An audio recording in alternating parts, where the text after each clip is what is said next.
Este livro foi gravado nos estúdios da Fundação Dorina Noil para Cegos, lido por Valéria Maria Pessoa, no mês de outubro de 2008.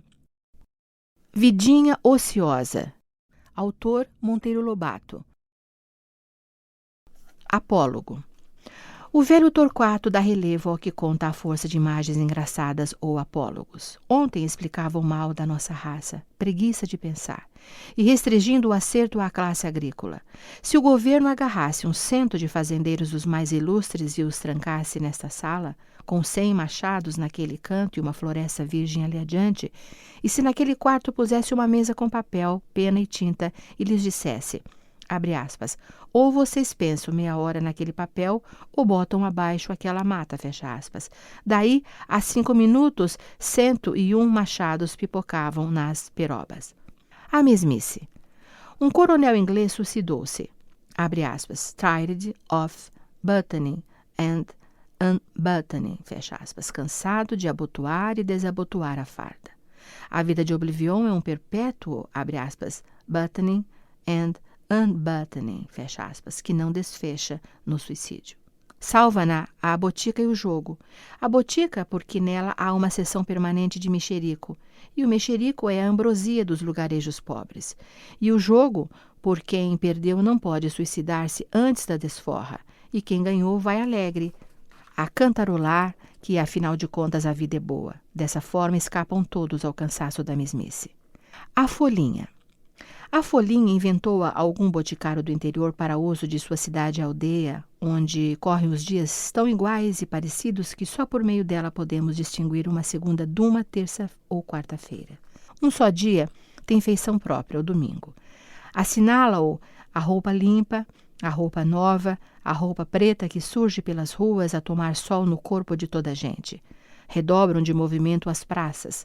Caras novas de gente extramuros dão ares de sua graça.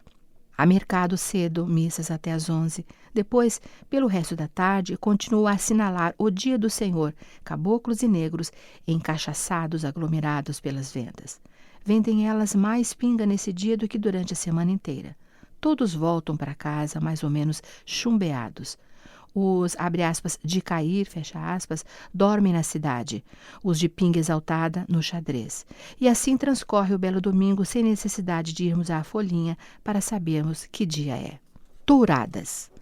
Transformaram o antigo velódromo em circo de touros. Metade das arquibancadas virou sombra a R$1.000 e a outra metade sol a 500. Num camarote enfeitado de cetim amarelo e verde está um inteligente pegado a laço e imensamente bronco. Ao seu lado, um clarim tuberculoso. Cada vez que sopra na corneta, falta-lhe fôlego para um som completo e o povo ri-se. Toureiro de verdade há um, o Antônio Corajoso, empresário, bilheteiro e assessor do inteligente. Mais 2 açougueiros vestidos de toureiros, com um competente rabicho, completam a quadrilha.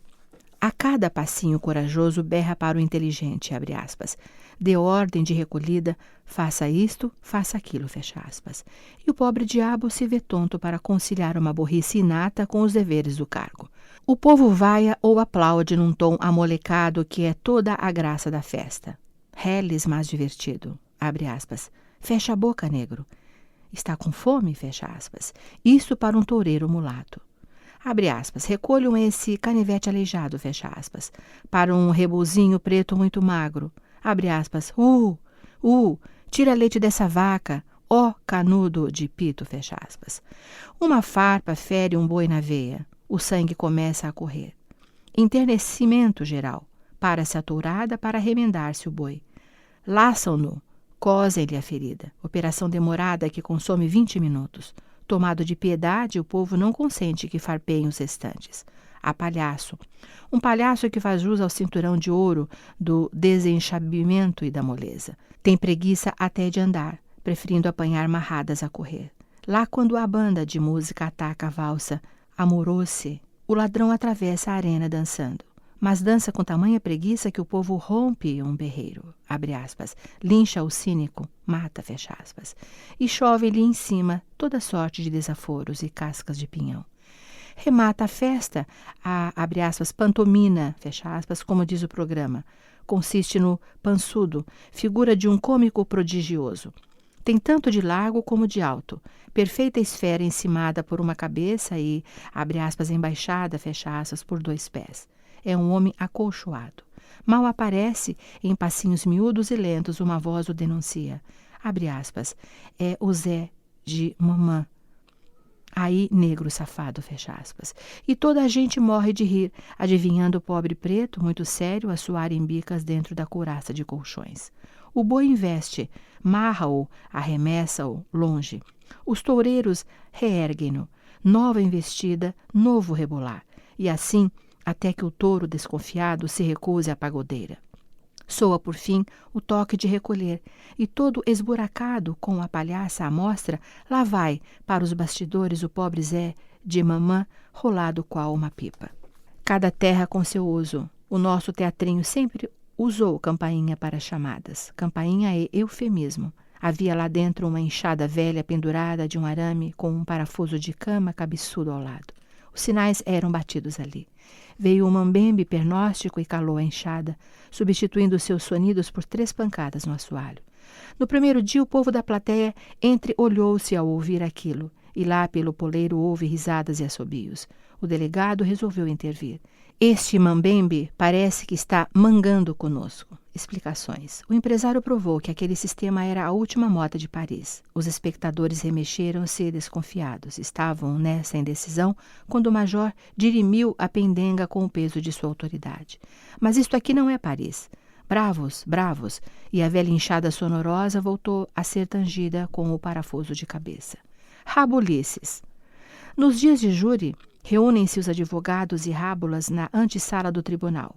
Os primeiros a virem, os últimos a saírem, como gente que procura gozar, bem gozado, um ambiente poucas vezes fornecido pelas circunstâncias.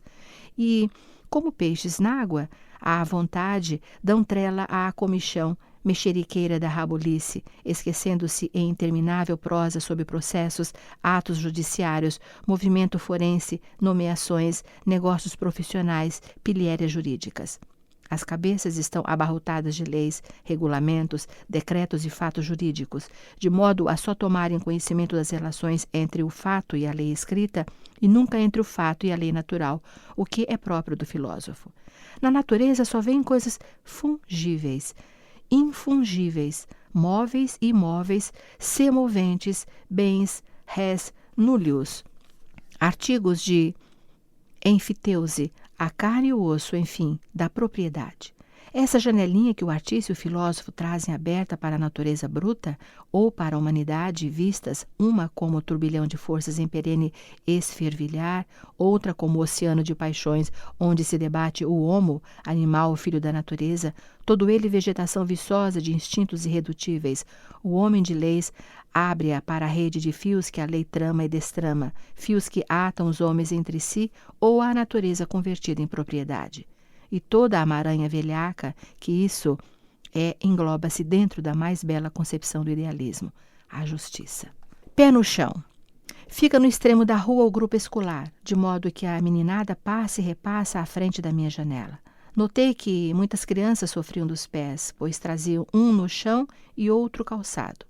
Perguntei a uma delas, que doença de pés é essa? Bicho arruinado? O pequeno baixou a cabeça com um acanhamento, depois confessou. Abre aspas, inconomia, fecha aspas. Compreendi. Como nos grupos não se admitem crianças de pé no chão, inventaram as mães pobres aquela pia fraude. Um pé vai calçado, o outro doente de imaginário mal crônico. Vai descalço. Um par de botinas dura assim por 2. Quando o pé de botina em uso fica estragado, transfere-se a doença de um pé para o outro, e o pé de botina de reserva entra em funções. Destarte, guardadas as conveniências, fica o dispêndio cortado pelo meio. Acata-se a lei e guarda-se o cobre. Benditas sejam as mães engenhosas. Barquinha de papel.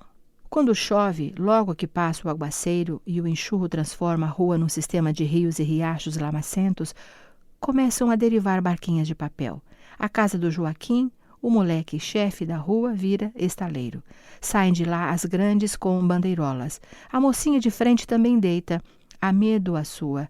E quem seguir essa barquinha verá o rapaz moreno, que mora na outra esquina e está à janela, correr à sarjeta, apanhá-la e ler risonho a mensagem a lápis da sua namorada. O herege. Os filhos do capitão Zarico brincam todos os dias debaixo da minha janela. É a ciranda, é o pegador, é a senhora pastora. A preta Esméria fica o tempo todo com o caçula ao colo, vigiando-os. Ainda hoje estava lá, às voltas com o pequerrucho. Quem tirou o toucinho daqui? Foi o gato. Que é do gato? Está no mato. Que é do mato? O fogo queimou. Que é do fogo? A água apagou. Que é da água? O boi bebeu. Que é do boi? Está dizendo missa? Credo, resmungou a preta, tão pequenino e já herege como o pai.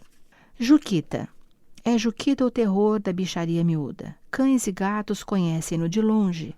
Essa manhã encontrei-o a brincar com um sanhaço semimorto que, de repente, não se sabe como, sumiu. O menino procurava-o quando passei. Não viu meu sanhaço? Perguntou-me. Com certeza algum gato pegou, sugeri. Gato? E Juquita riu-se com a maior comiseração da minha ingenuidade. Não há gato que tenha coragem de chegar perto de mim. O jesuíno. Quando os juízes de fato se fecham ou são fechados na sala secreta, ficam à porta de guarda os 2 oficiais de justiça. O único interessante é o jesuíno, mulato, velhusco, grandalhão, lento no falar, como um carro de boi ladeira acima. Desfila o seu rosário de aventuras, onde ele sempre trunfa às avessas. Tem absorvido muita pancada e até carga de chumbo. Como é homem da lei, não reage senão por meio da lei. É comezinho ir citar um caboclo na roça, ser hospedado a Guatambu e vir dar conta ao juiz da façanha com vergões pelo corpo, galos na testa e às vezes descadeirado. Considera a pancada um osso do ofício. Conta de um soco tão violento que o derribou a 2 braças de distância. Como os valentões exageram as proezas, jesuíno exagera os martírios que padeceu a bem da lei. Isso, no fundo, é ganância de gorjetas. A parte por amor da qual levou pancada, paga-lhe os galos. Mas nesse caso do soco, há um apêndice para os colegas, onde não há de vir gorjeta. Conta que mal se ergueu, meio tonto e se aprumou, o escacha meirinho veio-lhe para cima de porrete e o desancou sem dó. Mas ele, afinal, atracou-se ao bicho e conseguiu ferrar-lhe as munhecas no gasnete. Deitou-o, abre aspas, sujeito, fecha aspas, no chão, socou um joelho na boca do estômago e leu-lhe na cara o mandado. Só não disse com que mão tirou do bolso o papel, pois as 2 estavam ferradas no pescoço do intimado. Mas é pormenor sem importância esse. Depois fugiu a cavalo. Diz que a arma do oficial de justiça é a pena. O, abre aspas, sujeito, fecha aspas, puxa pela garrocha. O oficial puxa da pena, tira o papel do bolso e espere aí. Vá berrando e pregando tiros enquanto eu escrevo. Vamos ver a quem pode mais. Carlyle esqueceu de incluir no seu livro famoso essa categoria do herói obscuro da intimação judicial. Para realce da sua grandeza de alma, contraposta à ferócia do, abre aspas, sujeito, fecha aspas, Jesuíno conta como este lhe apareceu no dia seguinte ao pega. Jesuíno disse consigo, abre aspas, vou mostrar como se recebe o inimigo com civilização, fecha aspas. Filo entrar, mandou vir café e não tocou na sova. Às folhas tantas, o homem quis explicar a sua loucura da véspera. Jesuíno interrompeu. Abre aspas. Eu nada tenho contra o senhor, porque o senhor agravou e esbofeteou, mas foi o doutor juiz, e é com ele que tende a vir-se, fecha aspas. Com essa sutileza vai transpassando ao meritíssimo a bordoeira velha, porque afinal, como, abre aspas, homem, fecha aspas, nunca levou pancada. Abre aspas. Queria só ver esse peitudo que erguesse a mão para mim. Ia parar no inferno, fecha aspas. Para ler esse conto, acesse www.poeteiro.com